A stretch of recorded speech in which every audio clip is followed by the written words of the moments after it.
Hey there, it's Andrea, and welcome to the Voice of Influence podcast. Today I have with me Rod Kempkes. Rod is the president and chief executive officer of Boys Town.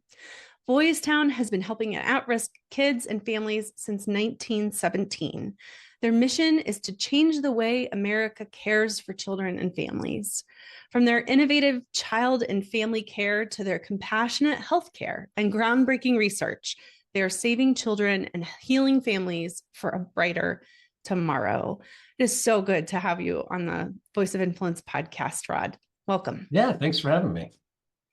I really enjoyed learning more about Boys Town. I've heard about Boys Town all my life, but in kind of digging around and trying to understand it better, I was like, wow, there is so much. You guys are doing so much.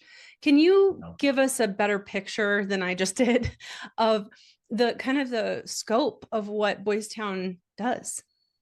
Sure. I didn't know much about it until I got here either. I was always threatened as a kid with it. If I was Oh, really? misbehaving, I'm going to send you to Boys Town. Um, but when you get here and you start looking at the breadth and depth, I tell people it helps. It helped me because I've only been here a few years. It helped me to think about Boys Town in the context of a healthcare system. And I'm going to torture this a little bit because for all the healthcare listeners you have, but if you think about it, it's a healthcare system that focuses on the social, economic, and medically underserved youth and families to help them heal in mind, body, and spirit.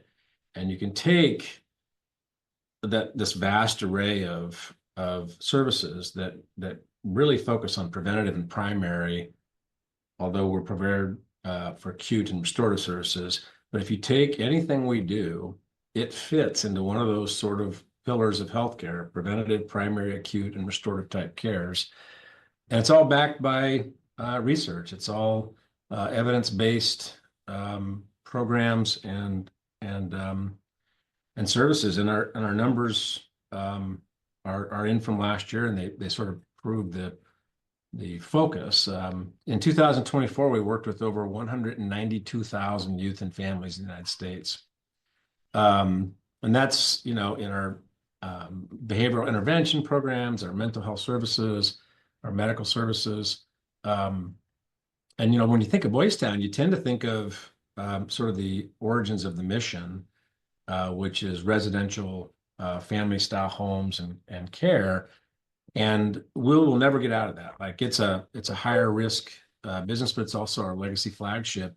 But most importantly, if we do get out of that, those kids are statistics. And out of all those youth and families we worked with last year, there were less than 2,000 that we cared for that were out of their own homes.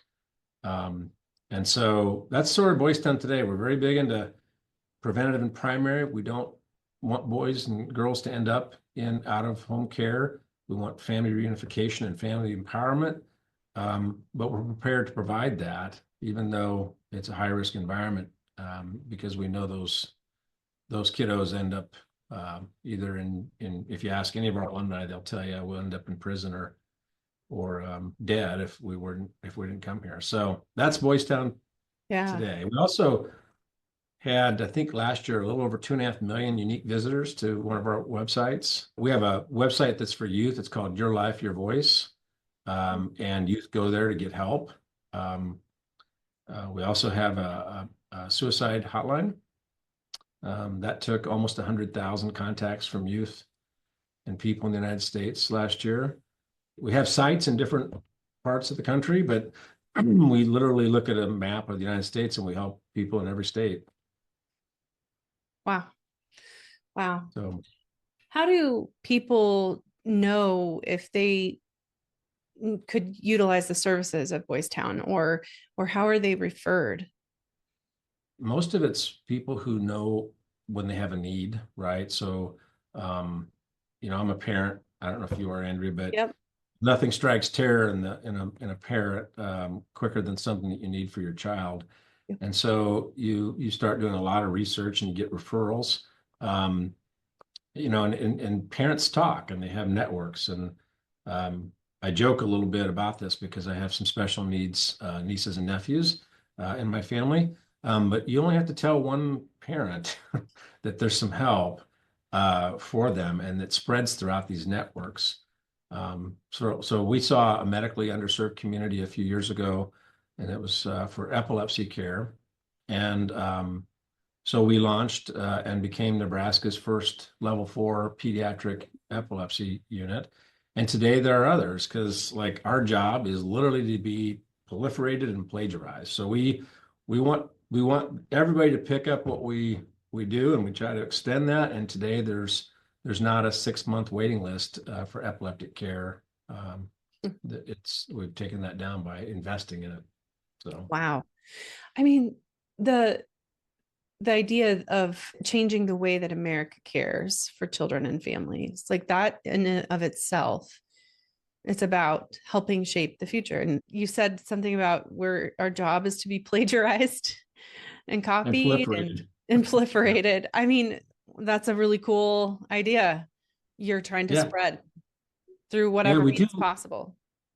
Yeah, when I think about when we think about that mission statement, and that goes back to some history here. And I get stuck on the history. So if you ask me history questions, you're going to get an earful because the history here is like I love that. it's That's unbelievable. insane. Yeah. Go ahead. Yes, Please share something. I if you get me started, that's the podcast. But um, when we think about that, we think about also impacting through our research because we have lots of affiliations. Our research group is small but mighty, but I think, I don't know how many international speaking engagements we were in last year, but it leads the way in, um, early childhood brain development, trauma-informed care. Um, we have obviously our mainstay back in the day and still is our speech and communication disorders. And so when you think about sharing that kind of information, which is evidence-backed, all of our programs, people can get behind that.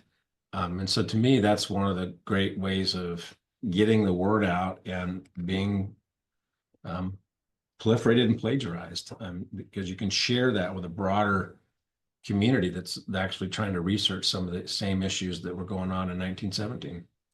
When you started there, what really drew you to Boys Town? How did you come from the corporate and entrepreneurial environment?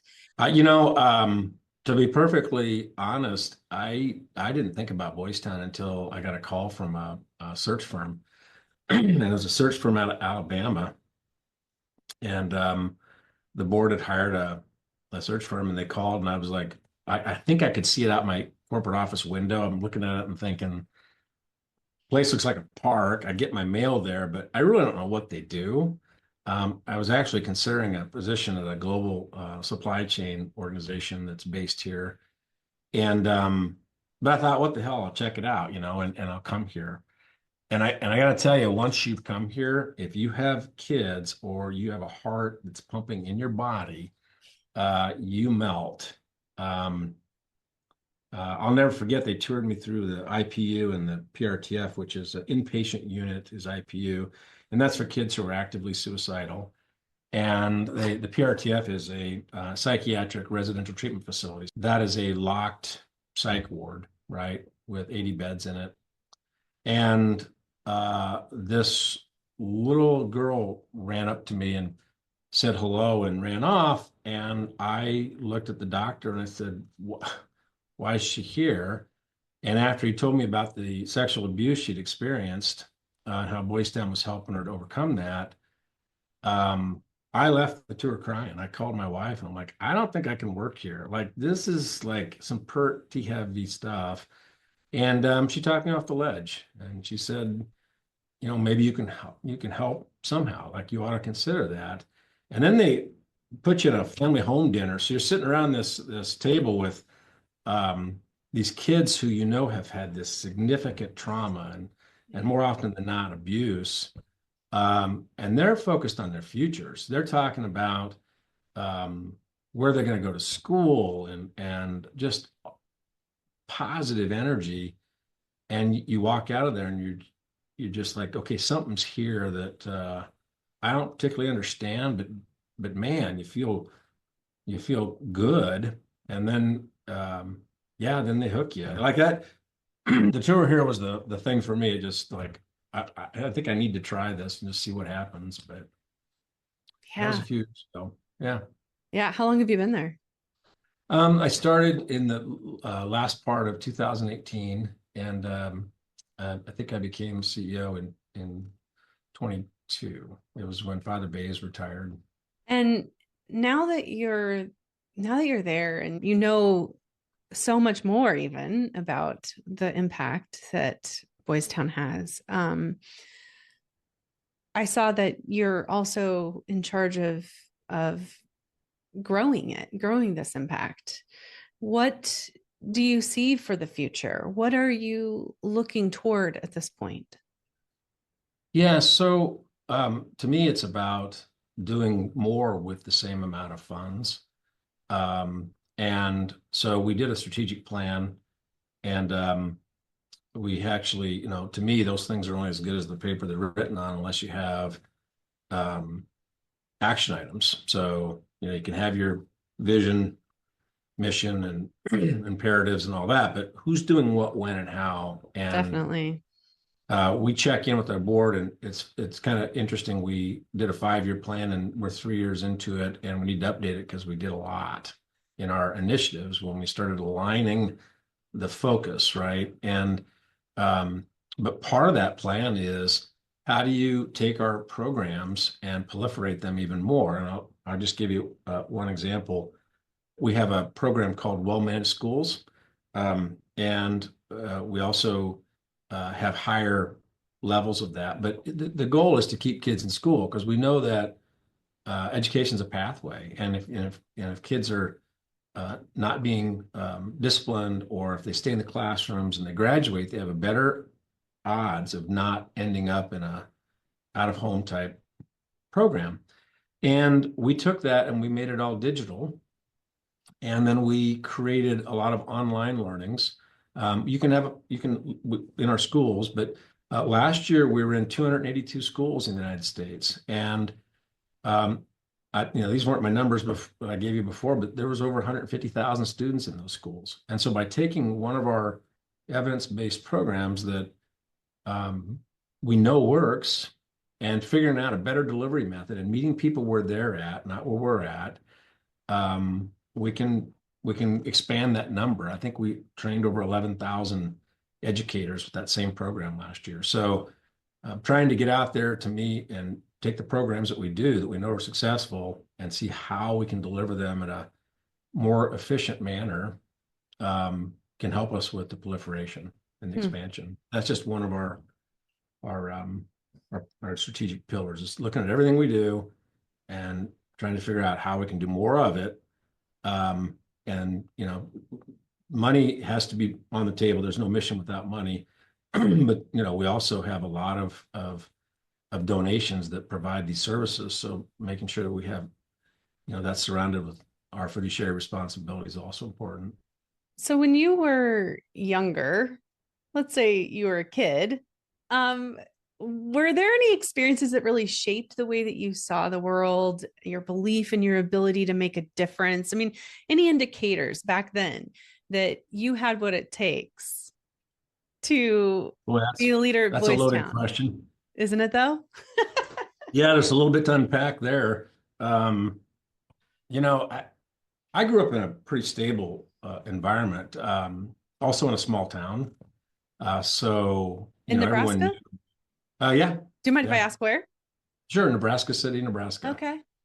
Yeah, we had a farm, but we grew up in the city. Um, so everyone knows that was the big city back then. But everyone knows your family, and um, and back then it's a lot different. But even though we were stable, we didn't have a lot of money. I remember my parents borrowing money for tuition because they made sure every one of us went through a faith-based education. And so, early on, I was taught that people are inherently good. It wasn't until later that I learned that's not always true. Um, but I also, learned things about, purpose and and higher powers, you know, that helped shape me. But I'll tell you what, it didn't until later because you know, I realized early on that we didn't have a lot of money. My parents were working two jobs each. Me and my siblings all had to work to buy, you know, a movie was a luxury, so go earn your money for the movie. Um, if you know, wanted better clothing than what my three brothers had worn before me, I needed to get a job. And so most of the jobs are farming. It's a farming kind of community back then, you know, and farm work's tough. Like I worked on dairy farms. Your older listeners might know what this means, but I put up hay every summer. There weren't these big round baling machines. It was just you and a wagon. But all my jobs were manual labor. Then I went and did a cooking job and dishwashing job, but what I learned was if you want something, you could work for it. I didn't have my first job that required slacks until I graduated from college. And that's another story because I didn't show up looking great because I didn't have all that stuff. Um, but and you know, and you have your friends around you and they're taking ski trips, all Yeah. that weird stuff. So my goal was I'm going to go make money. You know, I'm going to be financially successful. I'm going to be able to take that ski trip. I'm going to do this. I'm going to do that.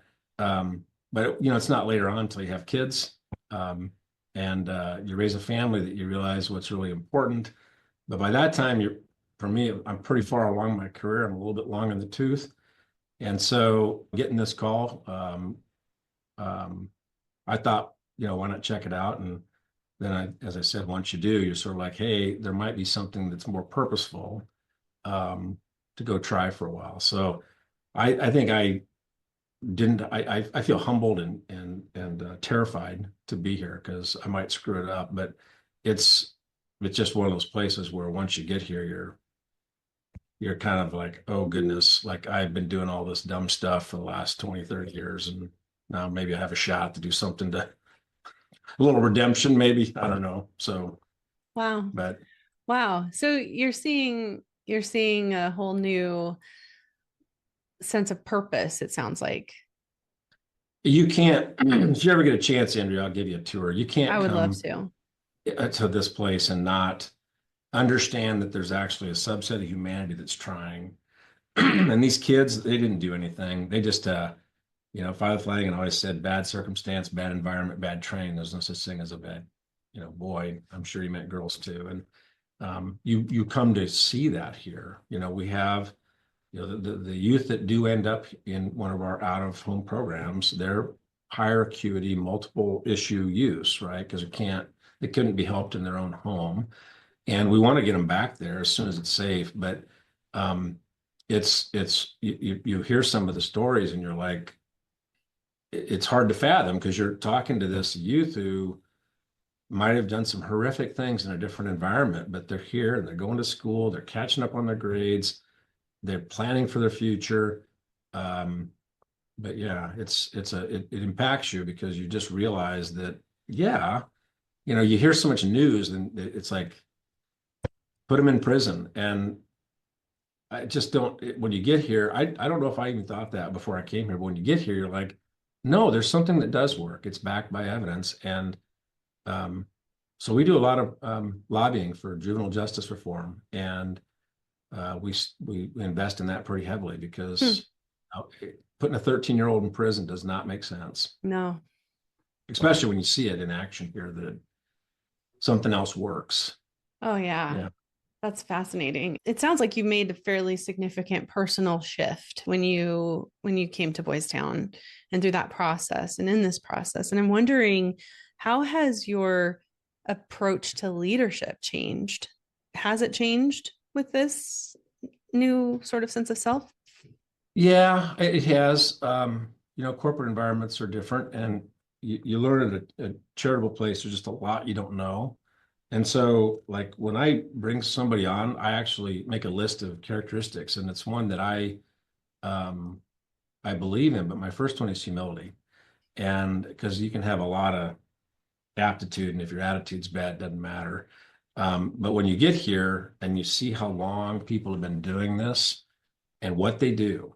It's just incredible. And so I say you got to have some humility. And for me, it's listening enough to talk to people because I often correct myself. That I don't get how some people can do what they do here and they do it. And so the least I can do is be open to listening. And sometimes in the other worlds, you're trying, speed is your money, and you're trying to move quick on an acquisition or something of that nature, and you sort of stand in line and you get your marching orders and you go. But here, that's not going to work. You've got people who care, and they're doing it based on, yeah, they get paid, but there's a lot of love here for people that are doing what they're doing. So you couldn't, put to do what some of these people do here. That's not a money thing. That's a mission thing. And so when you're dealing with mission people, giving them a little space and grace for what they know, that's pretty important, especially I'll tell you what, right now, Boys Town outcomes are fantastic. I'll talk to you about the evidence findings and all those kinds in a little bit, but don't screw that up, right? Like what we do works. We can fix the financial stuff. We can fix the, softwares and all that other stuff, and we're doing that. But that's the part that you don't mess with, and you gotta approach that differently with people, or like I told you, I'm terrified. That's my thing. I do something that changes that, then after 108 years, I've messed it up. So, yeah. That's interesting. So, how do transparency and collaboration, which is something else you talk about, how do those two things kind of fit into your leadership model? Yeah. So for me, it starts with me. Like, like I said, there's a lot of changes to be made. Um, but if you're transparent about those, and that starts with me, what I'm thinking, okay, and I do change my mind a lot. Like some people say I might be a flip-flopper, but if I get new information, I'm not married to a decision. I'm just trying to figure out what the right thing to do is. And so I encourage that sort of dialogue. Um, and when I first got here, everyone was sort of like they sit in a meeting and they're waiting, and I'm like, well, what do you think? But you got to create a space for that. And once you let it be known that you're open to that challenge, it starts to become the new protocol, right? The new rule is hey, he's open to being challenged. He's trying to ask my opinion. It starts to spread. Yeah. And if you really want to know what's going on in an org, go ask people doing the work, not all the management. So I go to different levels and I ask, and then it becomes acceptable versus terrorizing, right? And you'll learn pretty quickly what management pushes back because they might have some insecurities. But you'll also discover the ones that embrace it and start to do it. Um, and so, and to me, like people talk about these open door things. I've seen the C suites and all that stuff, and open door policy. You need to actively seek and solicit different opinions, and then that gives everyone permission to talk to you. And like, yeah, and like even my goals that I do for myself and the organization every year, I publish them, um, and that way people can see what I'm thinking about, what's expected, and plan accordingly. And we also look at how we put those in different people's goals and performance management, and then you start seeing these actual changes versus a great PowerPoint that talks about strategy. When you first started asking and soliciting other opinions, did people quickly catch on to that and want to do that, or what did it take some effort to kind of get people used to that idea? It took a while because I think, and it's not a testament to the past or any leadership, but the reason that brought me in was because Father Bays said, "Hey, as a general rule, priests don't have business training, or Sure. and this place has gotten so big, and so that was when the recruitment process started. But we ended up with a lot of different systems and different. I guess I'd call them a little bit of a we're over here, you're over here Mm. mentality, and that takes time to change. And so I never forget that one of the first days I was here, I was in the lunchroom and I sat down with this guy, and he had terror on his face.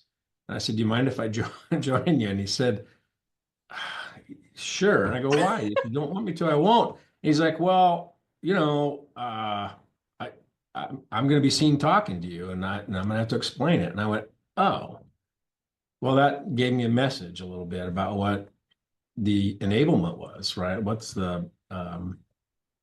were people allowed to do?" And so, again, it starts with me. I'm going to go in and do that. Um, and I'm not going to let anybody tell me I can't. And there were people that tried.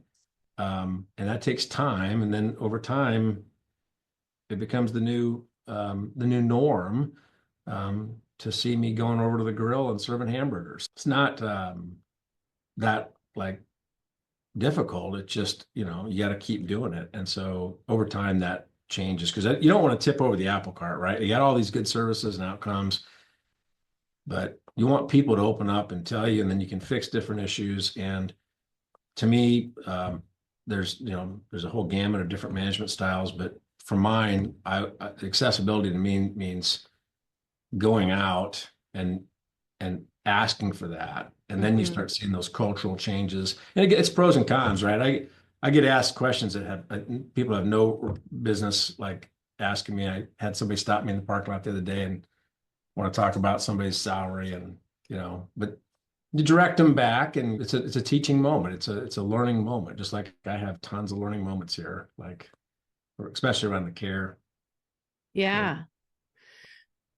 So you have to dedicate a lot and be intentional about it and dedicate time toward it because that takes time to go out and actively seek people's voices, people's opinions. yeah, but it's also, to me, it's an energizing event. I get Mm, energy, um, doing that. yeah. And to me, it's a reward for sitting at your desk and looking at something else, right? So that to me is rewarding. And so for me, it's not a drain. It's fun. Yeah. And it comes with both sides of it. You also kind of establish guidelines. So, if you're getting invited to a meeting with me, I have meeting guidelines that I publish. It's on every Yep. one of my things. And you also, you're trying to over communicate. So we do town halls. We have a biweekly managers meeting where there's probably 70 something people, Is that we that talk. across sites and Yeah. everything too? Yeah. Yep. Let them know what we're working on, what we need from them. We have, the obvious stuff like the manager's mindset, newsletters, all that stuff. And then, we still have our get-togethers, but the town halls to me are fun because you get everybody, and you don't know what's going to come at you, right? Like, and there's a wide spectrum of interest here, from medical to, Yeah. uh, psychological to psychiatric to, behavioral, and you never know. So those are kind of fun. That is fun. I'm wondering that made me remember that just how many different things are going on at the same time. How would you describe your kind of day to day or week to week? Kind of what are you putting your time and energy toward? Yeah, so typically you'll hear these, like if you're in my position, you'll hear, well, I need to set the mindset, I need to, work on culture, and those are all important. And dealing with the board of directors, which we had a board meeting last week, so thank you for waiting a little bit. Um, but when I come here, I think about what our organizational priorities are, and I think about, some of the stuff that we're working on, but I spent a lot of time in terms of making sure we identify risk and what that means, for people, right? You can have, you can talk about the model of care and all the other things, but patients need to be safe, youth need to be safe, employees need to be safe. And so that is right up there. Um, Service delivery, what we do is next on my list, because you can't really deliver effective service until everyone's safe, right? Um, and so we are constantly looking at how we deliver that, because the mission is supposed to be about them, not us. So we need to be the ones to meet people where they're at. And so you're constantly trying to see if we're doing that in the most effective manner. And, when you're in an institution that's 108 years old and you hear, well, we've always done it that way, it might be 100 years old. Like that's some pretty deep wagon tracks, right? Where we might have done something a certain way for 100 years. And um, That's a great so, image. yeah, so you have to change management's a big thing here, uh, Yeah. and how to Yeah. approach that. Um, I think about I'm always thinking about plans that we never use. So we have emergency and disaster recovery plans. Like I'll tell you, a couple of years ago, they had the hurricanes down in New Orleans. Well, we have a site in New Orleans, so those kiddos needed to go somewhere. We had a plan, and they went to some temporary places, and then a bunch of them came up here. And so the plan, includes state authorization and all the different things you have to go through. But we were ready, and so you have to have those plans that you hope you never use. Kind of wigs people out talking about it, but Yeah. to me, there's there's the prepared and there's the unprepared, and that's about it. It's fair. I also focus on fundraising, right? And um, our inclusion efforts, right? This is if you want to know history, I can really wow your mind with some history about. Wow me. All right. So we do this in new employer orientation now because I want everyone to know Yeah. where they're at and does that align with what they think. Um, and so, Father, it's a long story. You ready? I'm ready. All Let's right. buckle in. So Father Flanagan comes to the United States in 1904. He's not a priest, okay, and he works in the meatpacking plants here. Well, why that's relative is because back then, that's all races were working in the meatpacking plants, right? Omaha in particular, we had a lot of people here that were not society's most favored because they're building railroads. It's sort of a Wild West town.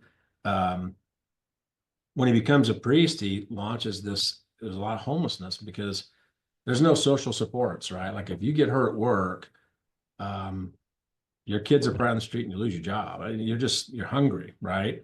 No social security, nothing like that. And it's important to remember that's right after the drought's 1890. So there's like poverty. And so he decides that I'm going to open up this home after he becomes a priest. And, if you're a homeless girl, you're probably doing some sort of service work in a home, right? But at least you're off the streets. If you're a boy, you're probably in one of the orphanages, washing bloody sheets with bleach 12 hours a day, right? So you run away. So the streets are crawling with boys. And remember, in 1917, we're still at World War One. That doesn't end until November of 18. So the context of the times are pretty important. He opens up this home and he doesn't have the money. He borrows the money from a Jewish attorney named Henry Monsky. And so we do have a very long and storied history with our Jewish community here. And anyway, they don't like it because he's got mixed races, mixed religions, and mixed nationalities. And so he runs out of room. They're telling him to get out. He's like not going to do it, but there's nobody that'll rent to him, and he can't find a place. So they came out here and they bought a farm, and he created his own town. So Boys Town's literally a municipality surrounded by Omaha to this day. Okay. I didn't realize Yep. that. We have our own village That's so council. fascinating. Yep. And his agreement with Henry Monsky is, all faiths are welcome. And he made sure Boys Town was set up outside the Catholic Church because, we still have Indian drumbeat ceremonies because we have Native American children. We have the Inman for our Muslim kids. We have the menorah parade. We have Jewish kids. We have, all faiths are still welcome or no faith. That's the way it was set up. But back then, after World War One ended, Nebraska was no exception to the racism in the United States. They estimated 45,000 members of the Klan in Nebraska alone in 1918. Okay. So it's not a great place to be doing what he's doing. There was one night in April of 1924 where there were 6 cross burnings in towns in Nebraska. In that same year, one of our small towns had a Klansman parade with 200 horseback Klansmen. And so in stark contrast, you have this place growing. There was no law against mixed races, mixed nationalities, and mixed religions living and going to school together. There were laws against mixed race marriage. And so by 1929, Nebraska modified its law to include anybody of Japanese, Chinese, or Black descent from marrying a white person. This dude goes out and hangs a sign on Dodge Street, and the front says all races, all creeds, all nationalities welcome. He wasn't done then, right? By what happens in 41, Japanese bomb Pearl Harbor. What happens by 42 is Lieutenant Colonel DeWitt rounded up all the Japanese and put them in camps in California. Father Flanagan flew out there and he brought over 300 Japanese families and stuff to Boys Town. In fact, Robert Akura was the first Japanese American in LA city government, and he became our head of psychological services for, I think, 17 years. And so they didn't like this. The FBI started investigating him for subversive activities, right? Omaha's bomber plants and stuff in World War II. And J. Edgar Hoover stepped in and ended it after about a year and a half. He becomes globally famous from the movie in 38. So he's friends with the president. So here's an interesting fact. He went over to Japan to help set up post-World War II systems of care. And they still honor him today over there. In fact, in September, there's a contingency from Japan coming to Boys Town for a tour. That's cool. Yeah, he died in Germany doing the same thing.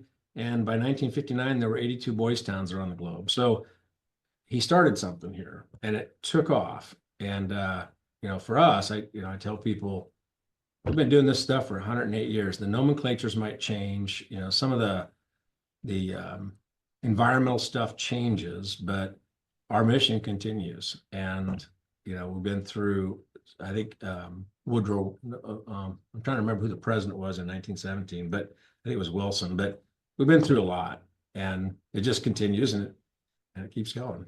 Yeah. Wow. Yeah. That's fascinating and so encouraging to see. And I mean, when I drive by Boys Town and just seeing just how big it is and how much it must be going on. And so watched some of the success stories of the students and people that are living there and or have lived there. It's a big deal. It's a really big deal. Yeah. And I tell people too, our litmus test isn't what the state or the government's going to pay for. It just never has been. Yeah. So we have, our goal is for youth to be successful when they're out of programs. So we have programs where we help kids with housing, jobs, cars, cell phones. Our litmus test is what would you do if it was your child or your brother or your sister, not what somebody else wants to pay for. That's not the measure of help here, which is kind of amazing when you think about a lot of agencies. They only will spend what they get for those reimbursements and programs, and that's not the institution here. It's been that way for a long time. So how have things changed in terms of the kids that are coming here for help? I mean, I'm sure that there are lots of enduring qualities about these kids that are high risk, just needing the extra support or place to stay. But is there anything nuanced about where we're at right now that you guys have noticed? Well, I would tell you that over and it's not since I've been here, but over time, things have changed and things haven't changed, right? Because these are youth we can't help in their homes, right? So it's pretty traumatic. I call that an acute care. It's pretty traumatic to take a kid out of their home and put them in one of ours, right? Yeah. You'll hear the acuity is higher because it used to be kids would come here with maybe one or two issues. Now kids come here with multiple issues. So it might not just be physical abuse. It might be drug abuse, sexual abuse, 3 years behind in school, just multiple high acuities. I think you'll hear that, and I think that's probably true. But some of the things stay the same. Boys Town has kids with capital crimes now, and we had them in the days of Father Flanagan. And so that has stayed the course of, and we also, we focus on those underserved communities. And so that hasn't changed, but it's probably a little higher level of need. And I think there's also better recognition. We have this plethora of mental health services here. And, it's one of the things that we see. One of our psychologists told me, he said after the pandemic, we see an epidemic of mental health issues Yeah. with youth. So that's probably a better recognition, maybe, and better diagnosis. So we have better focus on those things. Um, we also see, a lot of the youth that come here, they're on multiple psychotropics. And so our job is to find out which one really works. I think we had one young lady came to our PRTF, and I think she was on 12 or 13 different psychotropics. Wow. And, she left here with one that might help. So, and a lot of those youth that start in our psych unit or IPU end up graduating here. So it's that continuum of care. There's something here to meet you on your pathway, no matter where you're at on that path. Mm. And you'll see kids come into the psych unit, go to the home, go back, because it's not like a linear progression. It's just whatever they need when they need it. And I think the thing that maybe has changed is a little bit higher acuity. We also have a intervention and assessment homes at our sites, many of our sites, including here. And we work with local organizations for trafficked youth, and we bring them in, and in the same week, they might be able to see a medical doctor, a psychiatrist, and a psychologist, and then also get some help. So I think some of that's been more like probably more shocking to me than when you drive by here, it looks like a park. And when you get in here, you're sort of awed by the people that are, have done something really good or trying to do it. Yeah. Yeah. How about leadership? You've got people spread out over different kind of functions and places. Are there Yep. certain leadership skills or things that you're trying to make sure that everybody has? How do you develop leaders at Boys Town? Yeah. So, there's the typical type stuff that you deal with, and I think it varies depending on, what we're in the midst of. Like right now, we're updating all our succession plans because, one testament to this institution is people have been here for a long time. But I tell people when we leave, no one should notice. It's not about us, it's about the mission and its continuation. In order to do that, you have to have a good succession plan, and you have to have a good strategic plan. And when you're doing both of those, you identify skill gaps, right? You come up with very quickly, well, we want to have a level 4 pediatric epilepsy unit. We need hepatologists. We need these kind of doctors. We don't have those, right? So you can fill those from the outside, or you can also develop those internally. So I think it depends on where you're at, right? If you're healthcare and you're coming up, you may not have been exposed to communication methods or financial things. And so we provide for a lot of outside education, but we also have a lot of developed internal education, especially around the specialties. So if you're in the family home program, you go through several week, and then you go through on the job training through our specialized behavioral modification program, the family style home. But it depends on where you're at up and down the spectrum. If Boys Town's nothing, it's people helping people. And it's our largest expense, it's our largest asset. So if we're going to invest in something, let's invest in people. And we have a very robust leadership development course that we launched that goes on for months. We have a lot of informal training. We have online series that we're growing every day, and the word's out because people are using those. And then if you do your performance management correctly, in fact, our system now tracks that. We know what programs you've taken and what courses you've taken because we converted our softwares. We've been on a technology roadmap as well as an infrastructure roadmap as well as a people roadmap, and we've come up with really good plans so that if I get hit by a bus tomorrow, besides my wife, nobody probably will notice. And that's sort of the whole goal. And we're going to put our money where our mouth is on those things. So to me, that's integrity. If we're going to say we're going to do that, then well, let's go do that. And we put a lot into that in the last few years. So I've got a couple more questions for you before we close out. This has just been a really fascinating conversation. I've really enjoyed this, Rod. First of all, I'm sure that you've had mentors over the years. Maybe you still do. Yeah.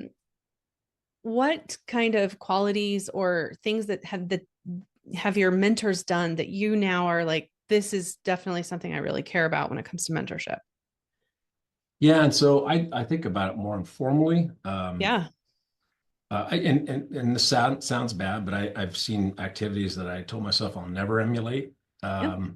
from the people I've worked with, and I've seen the things that I liked. And it's really kind of interesting because at Boys Town we know research-based one relationship might make a difference in a child's trajectory, right? And as I was going through my career path and journey, I was fortunate to have certain people that would help me along the way. And I think I told you I didn't have a job that required a suit jacket until after college. And I was working multiple jobs, and I'm going back now, and I'm trying to identify those people so I can thank them now while they're still alive, right? Huh. And so I've been writing a couple of nice letters, and there was this instructor when I was in school, and she called and got me an internship, which helped me. Like, when I graduated, I wasn't going to be milking cows or putting up hay. I was going to be doing my first job. Um, there was an individual when I started, he walked in, he said, "You can't wear this here." And he took me to Jerry Ryan's, which is a clothing store in Omaha, and charged 3 suits on his account and said, "You can pay me back later so you don't look like a bum." Um, so I went to clients. And every time I, would go through something, my last job, I had a boss and she would let me try new things. And, that's one of the things I got sort of addicted to was trying to do new things. And I may not be the smartest person in the room, but good luck outworking me. So, and she was instrumental in giving me some career opportunities. So, I wouldn't want to point out one person, but I can tell you those things mattered. Like they were the things that you may not know at that particular time and space that you're in as you're going through it. And I think that's a lot of the same thing here. It's people helping people, and it's that right place. Yeah, Right. it sounds like you're going back to that idea of meeting people where they are. Those people met you where you were. Yeah. And so I'm trying to get a hold of, there's one professor, I can't get a hold of her. She might have passed on by now. I've been trying to Google her and do some research, but she relocated, and but I just want to send her a thank you because when I was struggling in school and I was going to drop out, she sat me down and said, "Don't. Here's what happens if you do, right?" And yeah, so That's cool. How should yeah. people connect with Boys Town? What do you want to say about Boys Town again before we kind of wrap things up? Yeah, I would say, if you just take a look at what we're trying to do and what we're doing, um, it's it really is work that matters. Okay. If we don't believe that our future is the young generation, then we're lost. There's if we're going to invest in something, maybe it's the youth, right? And they don't vote, so they don't get a lot of political sway. But when you think of Boys Town, I would just tell you, think about a place where, and places around the country where there's an institution that's trying and we're focused, but it's focused on giving a voice to a subset that doesn't always get that. And if you want to make a difference, become part of it. We have lots of opportunities for people to become part of that. And to me, it was think about a place that's making an effort, a place that is not going to give up on a child. We're not a place of second chances. We're a place of 22 chances, right? It's whatever it takes to make sure that that child's not a statistic in society, another prisoner, another death, another violent encounter. And think about people that are giving it an effort, and it's a high risk environment in the context of what we do. And you don't have to think about necessarily money or donations. There's lots of ways to get involved, but it's meaningful involvement that has changes that are generational. No one's going to remember your bank account when you die, but could somebody remember something you did that was good? So I think about Boys Town as a place for people to really reconnect a little bit about what we're supposed to be about, and help them make sure that our next generation has a shot. Hmm. But Any one last challenge that you want to give to somebody who wants to help shape the future? Well, their future or our future? A future. However you want to Right. answer it. So I have a little I have these little platitudinal sayings that I repeat sometimes, and one of them that I like is never let the fear of failure or change prevent or discourage your willingness to innovate or try something new. And I've learned more from my failures because then you develop something called judgment. But a lot of people are afraid to try, so don't be afraid to try because your biggest critic is yourself. Does that work? That's great. That's so great. Thank you so much for taking time to share this story, to share your story. It's such amazing work, and I would love to take you up on that tour sometime. Don't drive by next time, drive in. I will. That's right. That's right. Okay. All right. All right. Thanks. Thank you.